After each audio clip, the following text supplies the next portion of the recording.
Hello friend, माऊली क्रिएटिव्हिटीमध्ये आपल्या सगळ्यांचं पुन्हा एकदा स्वागत आहे. मागच्या व्हिडिओमध्ये आपण अशी फुलं केली होती बघा. वेस्टेज पेपरपासून, रॅपिंग पेपरपासून, जे बिस्किटांचे किंवा त्याचे येते त्याच्यापासून. हे बघा, हे मी इथं उभं केलेलं आहे. तुम्ही अशा प्रकारचं पण करू शकता.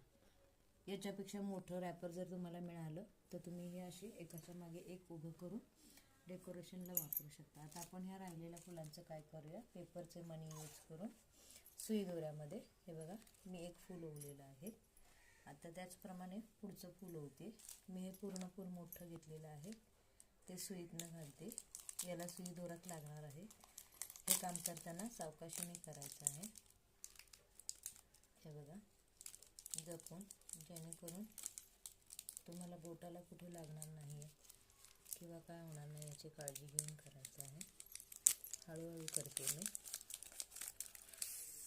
गेलं माझं फुल याच्यामध्ये. तुम्हाला दोरा जेवढा हवा असेल तेवढा घ्यायचा आहे. गणपतीला बॅकग्राऊंडला म्हणून तुम्ही डेकोरेशनसाठी वापरू शकता. याच्यासाठी तुम्ही या पेपरच्या मण्यांना हवे ते रंग देऊ शकता. मी चॉकलेटी रंग दिलेला आहे. आणि फुलं उलटी सुलटी रंगांची मी 2-2 मणी घालते बघा.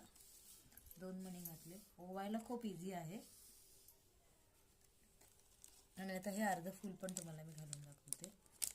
ते दिसायला खूप छान दिसेल. अशी अर्धी अर्धी फुलं करून सुद्धा तुम्ही घालू शकता, जेणेकरून ते दिसायला खूप छान दिसेल. एकच मिनटं हां. हे बघा घातले. हां, पण हे घालताना हा चमकीचा भाग जो आहे ना एकसारखा दिसतो, तो मी एका बाजूला घेतलेला आहे बरं का. तुम्ही पण तसा घेऊ शकता. मला दोरा समोरून नको आहे, मागच्या बाजूने हवा आहे, त्याची काळजी मी घेते. तुम्ही तसंच करा. किंवा याच्याऐवजी रंगीत दोरा तुम्हाला समोरनं दिसला चालत असेल तरी घालू शकता. हे बघा, हे माझं फुल अडकलं.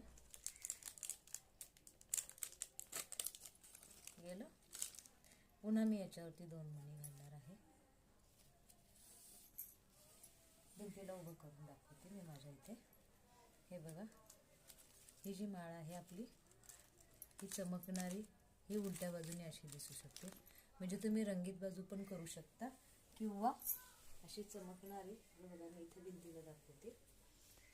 मला अजून मोठी करायची आहे बरं का, म्हणून मी दोरा आणि लांब घेतलेला आहे. हे बघा, असं सुंदर दिसणार आहे. मी केलेला व्हिडिओ तुम्हाला खूप आवडत असेल तर चॅनलला सबस्क्राईब करायला विसरू नका आणि बेल आयकॉनचं बटन